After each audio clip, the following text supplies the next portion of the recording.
This problem can be a little confusing at first when you look at it and you don't really know what to do because you don't know what the terms are of the sequence that we're talking about. It's a list of numbers, but who knows what the first term is? Who knows what the second term is?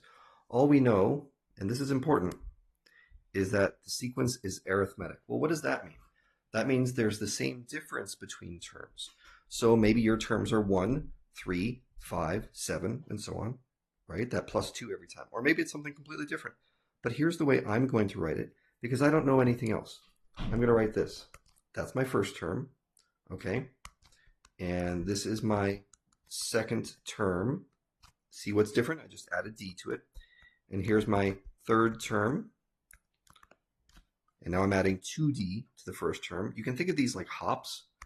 Okay, and by the time I get to the fourth term, I have to add 3d, where d is simply, I'll write it this way, d is simply the amount that you're jumping each time you go between terms. Okay, so it's like plus d, plus d, plus d.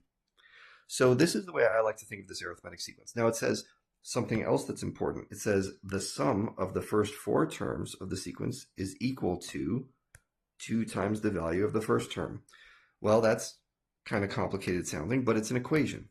So here's what I'm going to say. I'm going to say this. A1 plus A1 plus D, that's the second term, plus A1 plus 2D, that's the third term, plus A1 plus 3D, that's the fourth term, equals, and here's the last part of that sentence, 2 times the value of the first term. So 2 times A1. That's our equation.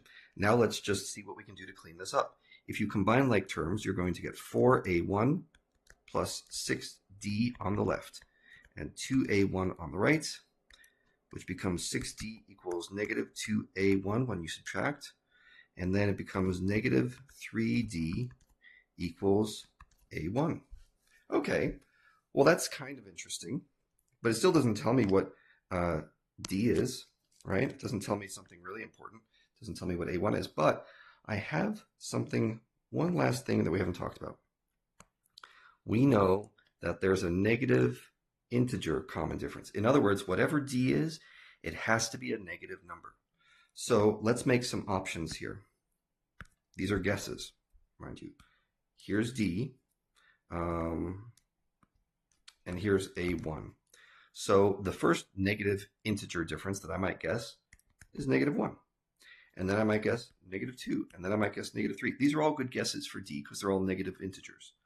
And then using my formula over here, let's plug those D values in and see what A is.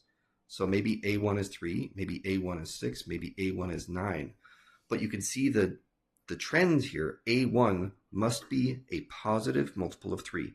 That's the way you approach this problem. It is very tricky, but you have to go through this these instructions right here, where you take a look at this sentence and try to turn that into an equation. That's the key to this problem.